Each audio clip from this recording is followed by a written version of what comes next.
پاکستان میں ایک ادارہ ہے جس کا نام ہے بایونکس. نام سے پہچان گئے ہوں گے کیا کام کرتے ہیں. فیض صاحب کا مصرع ہے، آئیے ہاتھ اٹھائیں ہم بھی، یہ ہاتھ سلامت ہے جب تک آپ سلام کرتے ہیں ہاتھ کی ضرورت ہوتی ہے، اور جب ہاتھ ہی نہ ہو تو وہ انسان کیا کرے. اویس قریشی صاحب ہیں، بایونکس کو دیکھ رہے ہیں اور یہ لوگوں کے ہاتھ پر آتے ہیں، لگا دیتے ہیں. دنیا بھر میں یہ علاج بہت مہنگا ہے، یہ پاکستان میں کر رہے ہیں اور بڑا سستا علاج کر دیا ہے انہوں نے.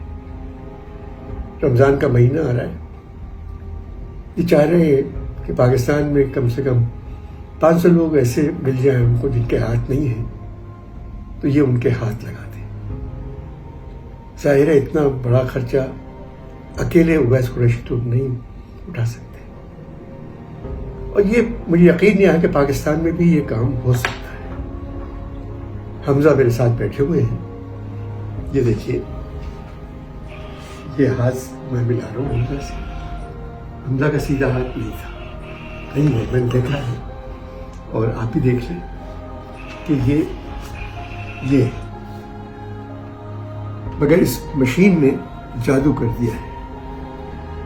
یہ موٹر سائیکل چلا سکتے ہیں، سائیکل چلا سکتے ہیں، ہاتھ ملا سکتے ہیں، جو کام کرنا چاہیں کر سکتے ہیں. حمزہ پہلے الٹے ہاتھ سے لکھتے تھے، اب یہ سیدھے ہاتھ سے لکھنے کی بھی کوشش کر رہے ہیں، تو تھوڑے دنوں میں لکھ سکیں گے. بہت سے ٹیچر ہیں جنہوں نے ہاتھ لگوایا ہے، وہ بورڈ پہ لکھ کے بچوں کو بتا رہے ہیں. تو اللہ تعالیٰ کا کرم ہے کہ پاکستان میں بھی ایسے لوگ موجود ہیں جو یہ کام کر رہے ہیں. پہلے جب میں نے سنا اویس قریشی صاحب ہیں، یقین نہیں آیا. آج جب میں حمزہ سے ملا میری تو آنکھیں کھل گئی.